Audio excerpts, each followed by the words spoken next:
17 करोड़ से अधिक दूरसंचार उपयोगकर्ता हैं और 82 करोड़ से अधिक इंटरनेट ग्राहकों के साथ वैश्विक बाजार में सबसे तीव्र गति से आगे बढ़ने वाला, वृद्धि करने वाला भारत एक है। और एक संस्था है मैकिन्से, उन्होंने 2019 में एक अध्ययन किया था और उसके मुताबिक भारत दूसरी सबसे अधिक तीव्र गति से डिजिटलीकरण करने वाली इकोनॉमी है, अर्थव्यवस्था है। आज इंडिया मोबाइल कांग्रेस की भी शुरुआत हो चुकी है और इसी कार्यक्रम में प्रधानमंत्री 5G सर्विस की भी शुरुआत करने वाले हैं। 5G 5वीं पीढ़ी का एक मोबाइल नेटवर्क है और जैसा कि हम सभी जानते हैं कि देश में 1G, फिर 2G, फिर 3G और 4G नेटवर्क के बाद एक नया वैश्विक वायरलेस ये एक मानक है 5G। 5G के जो हाई बैंड स्पेक्ट्रम है उसमें जो इंटरनेट की जो स्पीड है उसकी गति का परीक्षण 20 गीगाबाइट प्रति सेकंड के रूप में किया गया। आप समझ सकते हैं कितने स्पीड इसकी गति होगी। 5G में 20 Gbps के रूप में इसका परीक्षण किया गया है। अगर इसी के मुकाबले 4G सर्विस की बात करें तो अधिकांश मामलों में 4G में जो अधिकतम इंटरनेट की डेटा की स्पीड है वो 1 Gbps दर्ज की गई है। तो 4G में हम और आप इन दिनों 1 Gbps की स्पीड को एक्सपीरियंस करते हैं, लेकिन 5G सर्विस के आ जाने के बाद से हम 20 गुना ज़्यादा स्पीड को एक्सपीरियंस कर पाएंगे। 20 Gbps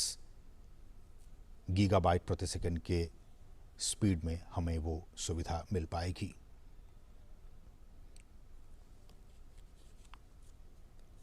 दूरसंचार क्रांति के लिहाज से आज का दिन बहुत ही महत्वपूर्ण, और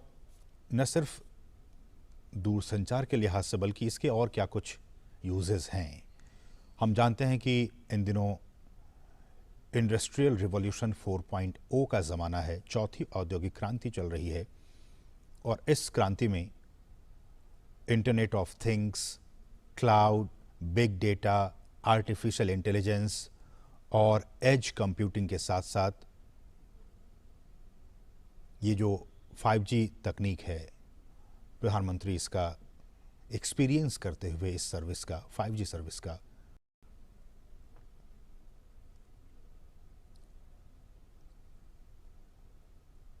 और इनका प्रयोग इंटरनेट ऑफ थिंग्स की बात की जाए या फिर क्लाउड की बात की जाए, big data, artificial intelligence, edge computing के साथ 5G चौथी औद्योगिक क्रांति का एक बहुत ही महत्वपूर्ण प्रवर्तक हो सकता है। अलग अलग क्षेत्रों में इस 5G सर्विस का उपयोग किया जाएगा, फिर चाहे वो हेल्थ सेक्टर की बात हो, मोबाइल बैंकिंग की बात हो, इन तमाम क्षेत्रों में डिफेंस की बात हो, फिनटेक कंपनियों की बात हो, रिसर्च एंड डेवलपमेंट की बात हो, इन तमाम क्षेत्रों में 5G सर्विस का डायरेक्ट इम्पैक्ट पड़ेगा। और सबसे पहले जो हमारे उद्योग जगत हैं वो इस एक्सपीरियंस को महसूस करेंगे और उसके बाद आम जनता के लिए इस सर्विस की शुरुआत की जाएगी।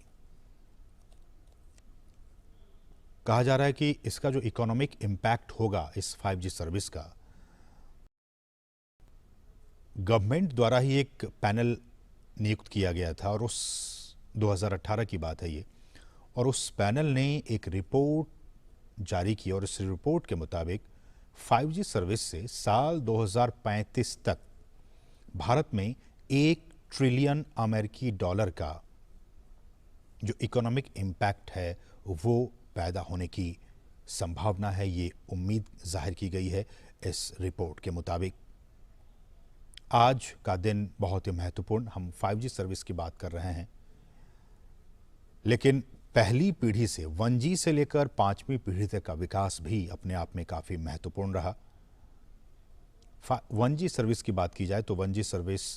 साल 1980 के दशक में इसे लॉन्च किया गया था और ये एनालॉग रेडियो सिग्नल पर काम करता था और केवल वॉइस कॉल को ही समर्थन करता था। फिर 1990 के दशक में 2G सर्विस को लॉन्च किया गया जो डिजिटल रेडियो सिग्नल का उपयोग करता है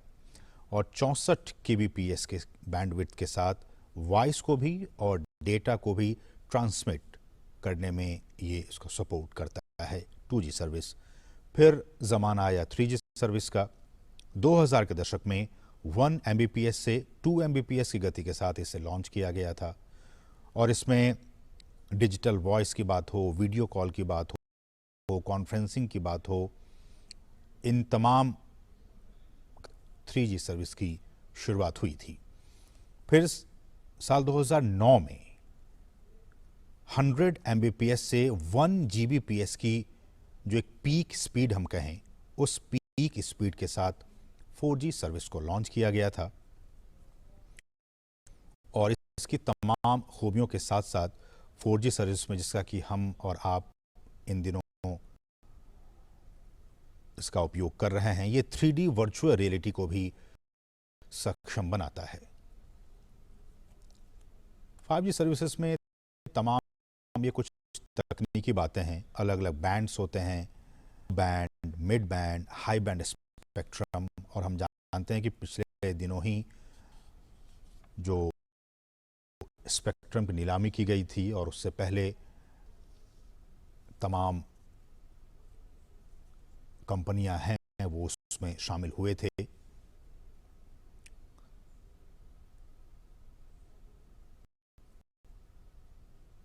मोबाइल ब्रॉडबैंड सर्विस की बात की जाए तो हमारे स्मार्टफोन को बेहतर 5G मोबाइल तकनीक, वर्चुअल रियलिटी जो कि बहुत ऑगमेंटेड से जो